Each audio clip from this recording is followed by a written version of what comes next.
জানিয়ে দেব সর্বশেষ আপডেট বাংলা সংবাদ। শুরুতেই শিরোনাম।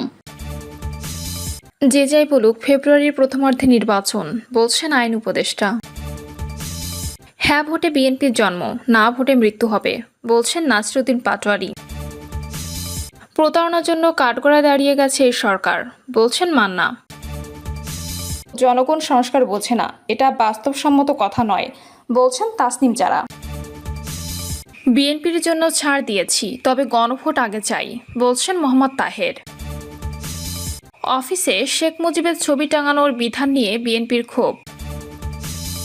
এবং সর্বশেষ জানাবো প্রতীক তালিকায় শাপলা কলি কেন, জানালো ইসি। এতক্ষণ শুনছিলেন সংবাদ শিরোনাম, এখন থাকছে বিস্তারিত।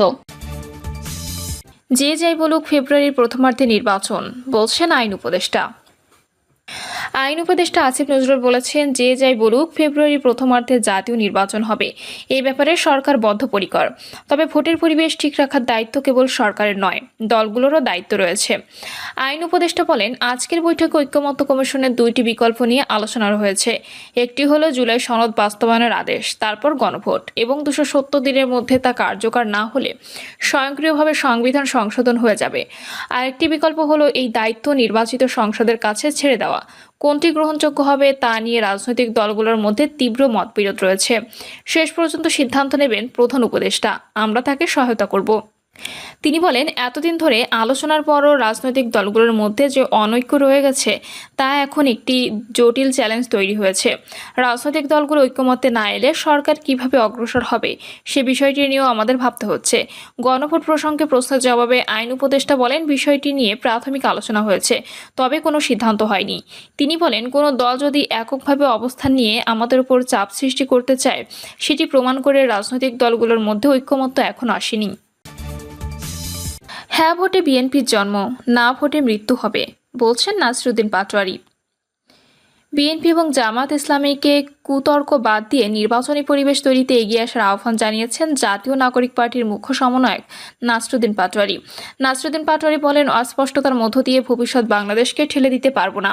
গণভোট আগে হবে না হবে এটা জামায়াত ও বিএনপি কুতর্ক। এটা থেকে বেরিয়ে তাদের নির্বাচন কমিশনকে সহযোগিতা করতে হবে। আর বিএনপি জন্ম হয়েছিল হ্যাঁ ভোটের মাধ্যমে। বিএনপি যদি না ভোটে স্ট্রিক্ট থাকে, তাহলে বিএনপির মৃত্যু হবে না ভোটের মধ্য দিয়ে। বিএনপি একটি বড় দল, আমরা বলবো না ভোটের মধ্য দিয়ে নিজেদের মৃত্যুর কবর রচনা করবেন না। জামাতের প্রতি তিনি আহ্বান জানিয়ে বলেন, আপার হাউজের পিআর লোয়ার হাউজে এনে বিষয়টি নিয়ে ধোঁয়াশা তৈরি করেছেন, কিন্তু গণভোট প্রশ্ন জামাত একসময় বিএনপির সঙ্গে একত্র হয়ে যাবে। তারা দুই দল মিলে আসলে কুতর্ক করছে। এ সময় সংস্কার কমিশনের সুপারিশমালার ড্রাফট প্রকাশ্যে আনার দাবি জানায় এনসিপির মুখ্য সমন্বয়ক। তিনি বলেন, সংস্কার কমিশন সুপারিশমালা দিয়েছে, ডক্টর ইউনূস কোর্টে এখন বল। উনি যেহেতু আন্তর্জাতিক মানের খেলোয়াড় বলা হয়ে থাকে, বিদেশি খেলোয়াড়রা বাংলাদেশে খেলতে এলে পিছলে যায়, কারণ বাংলাদেশের মাঠ পিছলা। কিন্তু এই পিছলা জায়গায় আরও বেশি তেলমর্দন করেন আমাদের আইন উপদেষ্টা। উনি রাজনীতিবিদদের শুধু পিছলা খাওয়াতে চান। আপনারা সুপারিশমালার ড্রাফট জনসমক্ষে আনুন, তখনই এনসিপি এতে স্বাক্ষর করবে। ফেব্রুয়ারির মধ্যে নির্বাচন দাবি করে নাসিরুদ্দিন পাটোয়ারি বলেন, দেশের পরিস্থিতি ভালো না, ফেব্রুয়ারির মধ্যে নির্বাচন আয়োজন করতে হবে। এটা যদি না হয় আর দেশে যদি গৃহযুদ্ধের দিকে যায়, তার দায় প্রধান উপদেষ্টাকে নিতে হবে। তবে নির্বাচনে আওয়ামী লীগ ও জাতীয় পার্টিকে কোনোভাবে মেনে না নেওয়ার জন্য উল্লেখ করে তিনি আরও বলেন, জাতীয় পার্টি ও আওয়ামী লীগ প্রশ্ন কোনো ছাড় নয়। অনেকে বলেছিলেন আওয়ামী লীগের 5 লাখ নেতাকর্মীর প্রাণ যাবে। আমরা কিন্তু আওয়ামী লীগের গায়ে হাত দেইনি, কিন্তু তারা যদি বাধা দিতে আসে কঠোরভাবে প্রতিহত করব। বিএনপিকে বলবো, আওয়ামী লীগ ও জাতীয় পার্টিকে নির্বাচনে আনবেন না। প্রতারণার জন্য কাঠগড়ায় দাঁড়িয়ে গেছে এই সরকার, বলছেন মান্না। গণতন্ত্র মঞ্চের নেতা ও নাগরিক ঐক্য সভাপতি মাহমুদুর রহমান মান্না বলেছেন, ডক্টর ইউনূস দুনিয়াব্যাপী পরিচিত। তিনি ভালো একজন পারফর্মার, কিন্তু বাংলাদেশে এসে দেখা গেল তিনি কিছুই করতে পারলেন না। পুরো দেশ এখন জটিলতার মধ্যে গেছে, মনে হচ্ছে একটা অচল অবস্থা তৈরি হয়েছে। কয়েকদিন আগে বিএনপি বলেছে ঐক্যমত্য কমিশন প্রতারণা করেছে, আবার এনসিপিও বলেছে সরকার নাকি তাদের সাথে প্রতারণা করেছে। একটা প্রতারণার কাঠগড়ায় এই সরকার দাঁড়িয়ে গেছে। মাহমুদুর রহমান মান্না বলেন, সংস্কার নিয়ে যে 8 মাস ধরে আলাপ আলোচনা চলল, এরপরে সংস্কার এখন কোথায় আছে? আমি যদি বলি এটা যে লাউ সেই কদু, কোনো পরিবর্তন হয়নি। যে ঐক্যমতের কথা বলা হয়েছে, সেই ঐক্যমতের কিছুই হয়নি। গণসংহতি আন্দোলনের প্রধান সমন্বয়কারী জোনাস সাকি বলেন, আমি আশা করব সরকার কোনো একটি বিশেষ দলের দিকে ঝুঁকে পড়বে না।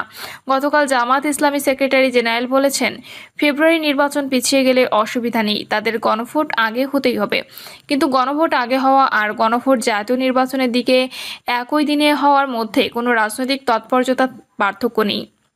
আমরা গণভোটের মধ্যে যা কিছু অর্জন করতে চাচ্ছি সেটা আগে হলে যা অর্জন করব জাতীয় নির্বাচনের দিনে হলেও একই জিনিস অর্জন করব। তিনি বলেন, কেবল আমার রাজনৈতিক প্রস্তাব গৃহীত হলো, আমরা যা বললাম তাই হলো, এরকম একটি অবস্থান থেকে গণভোটের বিষয় নিয়ে যে জটিলতা তৈরি হচ্ছে এটা করা কোনোভাবেই ঠিক হবে না। এটা যারা বলছেন বোঝা যাচ্ছে মূল বিষয়টা দাঁড়িয়ে যাচ্ছে, হয় নির্বাচন পেছাতে হবে অথবা এখানে পরিস্থিতির মধ্যে যে জটিলতা সেটাকে আরো গভীর করতে হবে অথবা বার্গেনিং করতে হবে। সবাই বিএনপি প্রসঙ্গে জাতীয় নাগরিক পার্টির মুখ্য সমন্বয়ক নাসরুদ্দিন পাটোয়ারি বলেন, বিএনপির জন্ম হয়েছিল হ্যাঁ ভোটের মাধ্যমে, এবার না ভোটে স্ট্রিক্ট থাকলে দলটির মৃত্যু হবে না ভোটের মধ্য দিয়ে। তবে বিএনপি একটি বড় দল, তাই আমরা বলবো না ভোটের মধ্য দিয়ে নিজেদের কবর রচনা করবেন না। আলোচনা সভায় 1 বছর ধরে তরুণদের ছোট করে দেখার প্রবণতা চলছে বলে অভিযোগ করেন এনসিপির জ্যেষ্ঠ যুগ্ম মহাসচিব ডক্টর তাসনিম জারা। তিনি বলেন, আমাদের মনে রাখতে হবে জনসংখ্যার 57% 25 বছরের নিচে। এই বিপুল জনগোষ্ঠীকে আমরা যদি রাজনীতির সঙ্গে সম্পৃক্ত করতে না পারি সেটা আমাদের ব্যর্থতা হবে। আমাদের সামনে খুব সুন্দর একটা সুযোগ এসেছে যেখানে তরুণরা রাজনীতির সঙ্গে সম্পৃক্ত হচ্ছেন। তারা চিন্তা করছেন দেশের জন্য কিভাবে তারা অবদান রাখবেন, কিভাবে তারা দেশের হয়ে কাজ করবেন। জনগণ সংস্কার বুঝে না, এটা বাস্তবসম্মত কথা নয়, বলছেন তাসনিম জারা। জনগণ সংস্কার ও পরিবর্তন বোঝে না, এমন কথা বাস্তবসম্মত নয় বলে মন্তব্য করেছেন জাতীয় নাগরিক পার্টির সিনিয়র যুগ্ম সদস্য সচিব ডক্টর তাসনিম জারা। দুপুরে ঢাকায় রিপোর্টার্স ইউনিটির শফিকুল কবির মিলনায়তনে নাগরিক ঐক্য আয়োজিত রাজনীতির বর্তমান এবং ভবিষ্যৎ পথরেখা শীর্ষক আলোচনা সভায় তিনি কথা বলেন। তাসনিম জারা বলেন, আমরা যখন মানুষের সঙ্গে কথা বলি, তৃণমূলে উঠানে চায়ের দোকানে যাই, তখন তারা বলছেন কোথায় তাদের ধোঁকা দেওয়া হচ্ছে। যখন একজন মা বলেন আমি বিচার চাই, যখন একজন বাবা বলেন আমি 7 লাখ টাকা ঘুষ দিয়ে কেন ছেলের জন্য চাকরি নেব, আমি তো তাকে পড়াশোনা করিয়েছি, ওনারা তখন মূলত পরিবর্তনের কথাই বলছেন, সংস্কারের কথাই বলছেন। তিনি বলেন, যারা ক্ষমতায় থাকেন রাজনীতিবিদরা, যারা ব্যবসায়ী আছেন, সেই নেক্সাস মিলে আমাদের একটা অসম সমাজে তৈরি করা হয়েছে, একটা দারিদ্র্যের মধ্যে আমাদের রাখা হয়েছে এবং আমাদের যেসব সুবিধা নাগরিক হিসেবে পাওয়ার কথা সেই জায়গাটা থেকে যে বঞ্চিত করা হচ্ছে এটা মানুষ বোঝে। শুধু মানুষ বোঝে বলেই গত বছর তারা এই অসমতার বিরুদ্ধে, অন্যায়গুলোর বিরুদ্ধে মাঠে নেমেছে। তারা প্রাণ দিতেও দ্বিধা করেনি। তরুণদের গুরুত্ব দেওয়ার আহ্বান জানিয়ে এনসিপির এই নেত্রী বলেন, তরুণদেরও ছোট করে দেখার একটা প্রবণতা আমরা দেখছি গত 1-1.5 বছর ধরে, কিন্তু আমাদের মনে রাখতে হবে আমাদের 57% 25 বছরের নিচে। তো এই বিপুল সংখ্যাকে আমরা যদি রাজনীতির সঙ্গে সম্পৃক্ত করতে না পারি সেটা আমাদের ব্যর্থতা হবে। আমাদের সামনে খুব সুন্দর একটি সুযোগ এসেছে যেখানে তরুণরা রাজনীতির সঙ্গে সম্পৃক্ত হচ্ছেন। তারা চিন্তা করছেন দেশের জন্য কিভাবে তারা অবদান রাখবেন, কিভাবে তারা দেশের হয়ে কাজ করবেন। অফিসে শেখ মুজিবের ছবি টাঙানোর বিধান নিয়ে বিএনপির বিক্ষোভ। বিভিন্ন সরকারি বেসরকারি অফিসে শেখ মুজিবুর রহমানের ছবি টাঙানো সংক্রান্ত বিধান বিলুপ্ত করার বিষয়টি জুলাই জাতীয় সনদে অন্তর্ভুক্ত না করায় ক্ষোভ প্রকাশ করেছে বিএনপি।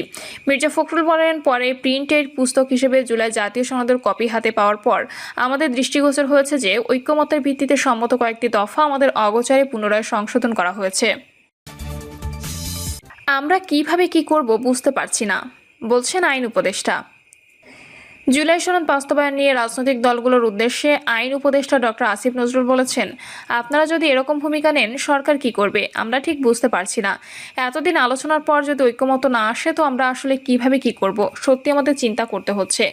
জুলাই সনদ বাস্তবায়নের পদ্ধতি নিয়ে রাজনৈতিক দলগুলো পরস্পর বিরোধী ও উত্তেজিত ভূমিকা নিয়ে জুলাই সনদ বাস্তবায়নের পদ্ধতি নিয়ে রাজনৈতিক দলগুলো পরস্পর বিরোধী ও উত্তেজিত ভূমিকা নিয়েছে বলে মন্তব্য করেন আইন উপদেষ্টা। জুলাই সনদ নিয়ে 270 দিন যাবৎ আলাপ আলোচনার পর প্রধান রাজনৈতিক দলগুলোর বক্তব্যের মধ্যে অনৈক্যের সুর, হতাশাব্যঞ্জক উল্লেখ। আইন উপদেষ্টা বলেন, এই তীব্র বিরোধের মধ্যে কিভাবে সমঝোতা দলিল পাশ হয় এটা সরকারের সামনে দুরূহ একটা চ্যালেঞ্জ এনে দিয়েছে। আসিফ নজরুল বলেন, এর আগে জুলাই সনদের বিষয়বস্তু নিয়ে বিরোধ ছিল, এখন আরও 2 ধরনের বিরোধ তৈরি হয়েছে। একটা হচ্ছে কি পদ্ধতিতে পাশ করা হবে, আরেকটি হচ্ছে গণভোট কবে হবে। জুলাই গণঅভ্যুত্থানের পক্ষে থাকা দলগুলো পরস্পর বিরোধী উত্তেজিত ভূমিকা নিয়েছে। তিনি বলেন, জাতীয় ঐক্যমত্য কমিশন দুটি বিকল্প প্রস্তাব দিয়েছে। একটা হচ্ছে জুলাই সনদ বাস্তবায়ন আদেশ, গণভোট, তারপর 270 দিনের মধ্যে না হলে স্বয়ংক্রিয়ভাবে সংবিধান সংশোধন হয়ে যাবে। তো এমন কোনো নজির আছে কিনা, আদৌ সম্ভব কিনা, এটা তারা দেখবে।